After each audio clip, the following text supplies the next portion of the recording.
não. Eu quero... Mas ser comentarista é brabo também, que é fácil de falar uma merda ali, pelo menos... Eu fico vendo que assim, o caralho, maneiro essa colocação que o cara fez. O Galvão, ele bota a maior pressão, né? Porque o Galvão começa a parada ali, ele fala, sei lá, o jogador tal tá mal, entendeu? E aí, o que você acha aí, que cara? O que você acha? Tu, caralho, e agora, mané? Eu acho que ele é um bananão. Não, tipo, hoje a polêmica do dia é o áudio vazado do Galvão, né? Sim. Vocês devem estar acompanhando o Sim. negócio do Neymar. E você tem que tomar muito cuidado, porque é muito legal estar dentro da Globo, como vocês que são uma referência de podcast, mas você vira um canhão, né? Tudo que você fala tem uma repercussão muito grande, pro bem e pro mal. Então você tem que pensar muito antes de emitir uma opinião e uma coisa que eu sempre procuro trazer pro meu comentário é não esquecer que eu fui um deles, que eu fui jogador. Eu sei o quanto dói uma crítica, eu sei quanto machuca a tua família, porque a gente cria uma casca, você está acostumado. Eu comecei com 5 anos de idade, então quando você chega no profissional, você passou por tanta coisa que a crítica, por mais maldosa que seja, ela não te ataca. O que te machuca é na hora que você vê teu filho, que você vê tua mãe, que você vê tua esposa sofrendo por causa de um comentário maldoso. Eu não faço isso. A minha crítica sempre é muito respeitosa. Eu tenho que fazer, porque eu sou comentarista, sou pago para isso. Agora, eu não preciso falar que o Igor é uma porcaria e que não merece vestir a camisa do Flamengo. Eu posso dizer que hoje ele não está num dia bom e que talvez fosse importante uma substituição para mudar um pouquinho o jeitão de jogar.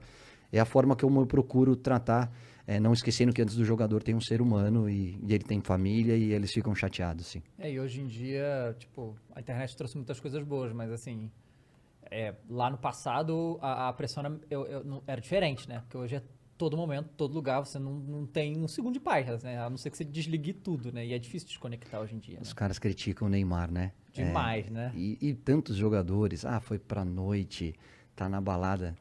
Fala, você foi... Deixa eu só te explicar uma coisa. Eu fazia as mesmas coisas que eles fazem. A única diferença é que não existia câmera no celular.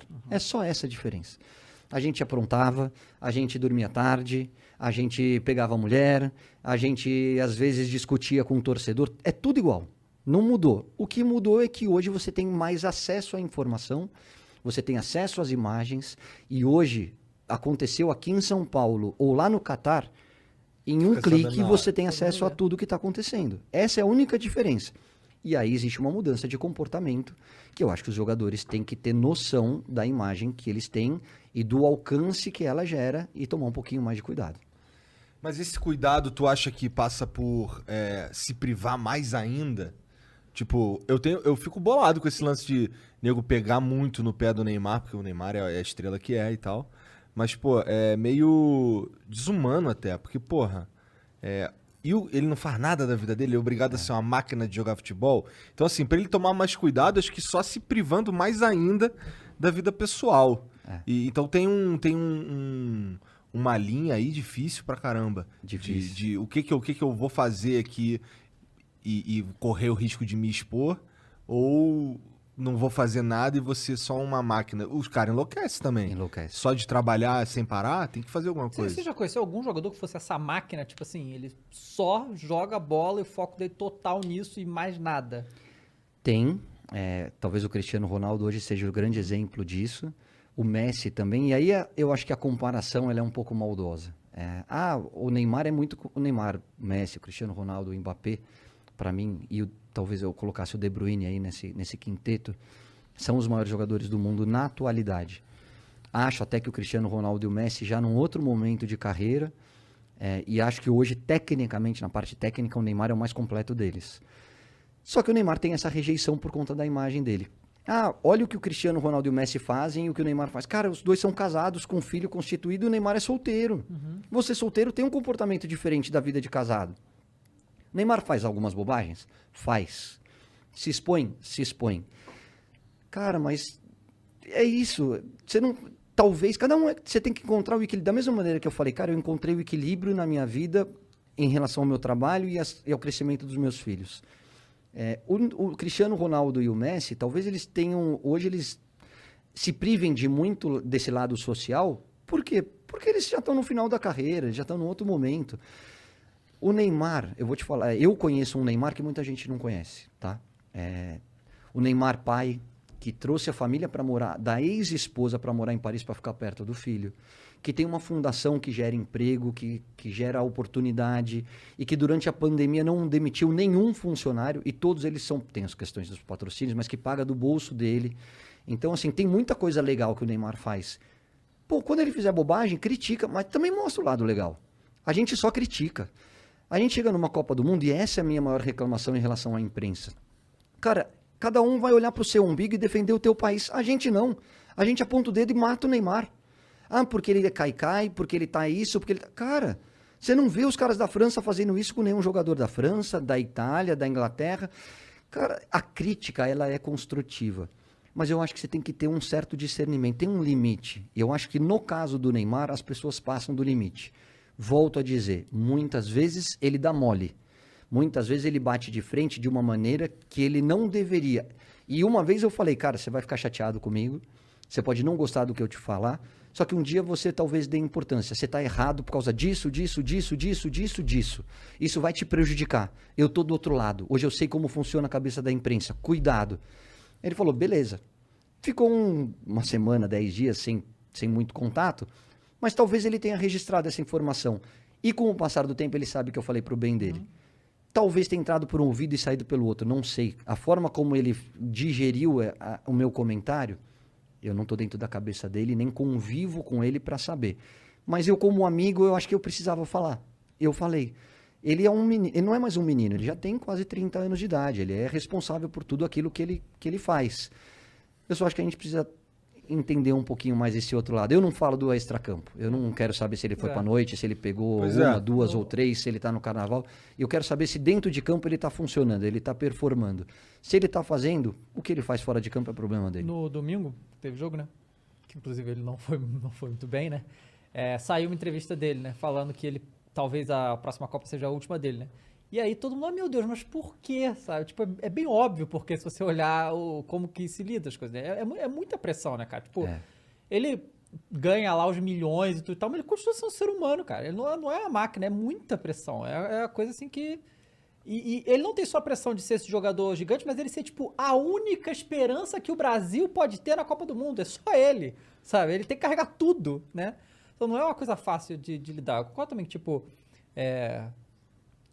Vai cometer erros, acontece, mas eu acho que é muito acima do normal como a figura Neymar é perseguida, né? Não me surpreendeu, porque a gente já sabia que ele estava cansado, tá? Mentalmente cansado. Externar isso dá essa repercussão toda, mas a gente sabe o quanto ele está incomodado com todas essas perseguições, principalmente... Eu sempre falo isso, o jogador sabe quando ele jogou mal. O Neymar saiu do jogo contra a Colômbia, ele sabe que ele não foi bem, ele sabe que ele tomou decisões erradas, ele sabe que ele joga muito mais do que ele jogou. A minha função como comentarista é dizer exatamente isso. O Neymar hoje não está bem. O Neymar hoje deveria ter sido substituído, mesmo que seja difícil tirar o craque do time, porque até o craque tem os seus dias ruins. Ponto. Mas a gente sabe como ele está cansado em relação a tudo isso que a gente está conversando, que são conversas de WhatsApp, enfim. O que eu gostaria muito é que a pandemia trouxesse um pouquinho mais de reflexão em relação a esse tipo de análise, entendeu? Que a gente olhasse com o mesmo carinho que a gente olha para Simone Biles, na hora que ela pede para não disputar tantas provas onde ela é a favorita de todas e gera uma discussão. Vamos olhar com esse mesmo lado humano para o Neymar também. Né? Vamos olhar para todos eles da mesma maneira, porque são atletas de altíssimo nível, estão entre os maiores de todos os tempos, recebem para isso, tiram proveito do talento deles, ninguém está falando que são coitadinhos, não é nada disso. Mas não vamos esquecer que antes do ser humano, antes do atleta existe o ser humano. E que ele é passível de erro, vai ter o dia ruim do Neymar, como teve o dia ruim do Messi, como teve o dia ruim do Cristiano, todo mundo um dia falha. E aí, no dia da falha, tem aqueles que vão pisar na tua cabeça e aqueles que te derem a mão. Isso é construção. Hoje, eu, como comentarista, tenho alguns posicionamentos diferentes da maioria, tá? Então, a imprensa sempre fala, vocês vão ouvir direto e aí, quando pedem minha opinião, eu fico contrário a eles. Eles falam, porque hoje o treino é tudo fechado. A Itália abre. A Inglaterra abre. O Manchester City abre. Só a imprensa quer que abra. E aí, na hora que você divulga, você está dando arma para o seu adversário. Então, por que precisa abrir? Porque as relações são muito diferentes. São mesmo. A minha relação, na minha época, a minha relação com a imprensa era muito mais aberta. A gente tinha muito mais proximidade com os jornalistas. Mas é uma construção. Por que, que o jogador é emitido? Você já se perguntou por que, que ele não quer falar com você? Cara, eu converso com os jogadores. Quando eu preciso ligar para algum deles, eles me recebem com o maior prazer do mundo. Isso é construção. Porque talvez eles me recebam porque eles sabem que quando eles vão mal, eu falo que eles vão mal. Mas eu não piso na cabeça deles. Então, hoje, talvez aqueles que se queixam são os primeiros a dar porrada nos caras. E aí depois você quer uma exclusiva. Pô, na hora que você teve a oportunidade, você pisou na cabeça dele. Agora você quer uma exclusiva? É ação e reação. Você planta, você colhe. Se você não foi legal, por que, que o cara tem que ser legal com você? Ah, porque... bate, você tem que dar a outra face. Tem que dar o pelo amor de caramba, Deus. meu. Se você bateu, você vai apanhar. É simples assim. Esse lance que você tá falando aí é importante pra cacete, porque quando a gente conversou com o Dani Alves aqui, teve uma galera que ficou chateada. Porra, tu ficou tentando falar com ele há um tempão.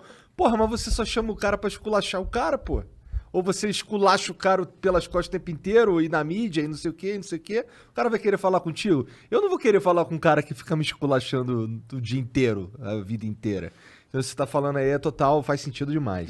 Outra coisa que incomoda demais os jogadores, e me incomodava, e eu já fui vítima como comentarista, tá?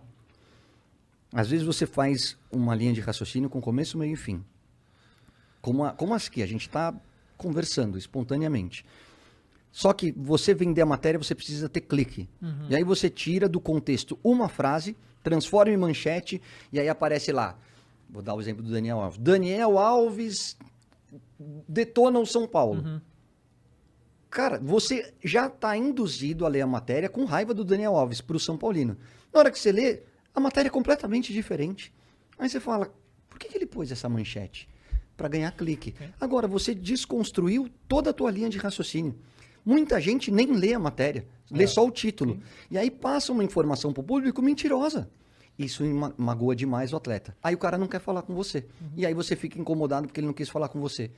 Pô, na hora que você teve a oportunidade, você não foi legal com ele. Esse negócio que você falou do treino fechado, treino aberto, acontece em várias situações. Tipo assim, o Renato Gaúcho, por exemplo, ele fala que ele não gosta, quando em entrevista coletiva, de falar sobre tática. E, tipo assim, eu entendo, pelo menos já falei isso outra vez, que, tipo, ele falar sobre a tática do time dele é ele falar pros outros treinadores o que ele tá fazendo, deixando de fazer. Por que ele ia fazer isso, né? Não é muito comum o treinador falar também, né? Mesma questão dos jogadores lesionados. Ele segura, tipo, a informação é do departamento médico do Flamengo, a gente tem que saber quando o jogador vai se recuperar e tal, e, tipo, medir o que é divulgado, porque isso é munição pros outros times saberem o que tá acontecendo. Exato. Isso é óbvio, né? Isso é óbvio, tipo, ele falou que o André estava com a perna pesada, né? Tipo, jogou meio que no sacrifício. Tipo, outro time aí, o próximo jogo, o André com a perna pesada, vamos forçar ali em cima dele, já sai, né? Então, assim, mas muita parte da mídia não é que não entende isso, claro que entende, mas quer mesmo assim, né? E... Cada um defende o seu, né? Sim, Eu entendo o lado da imprensa. Eu só discordo da forma como eles se queixam de algumas atitudes.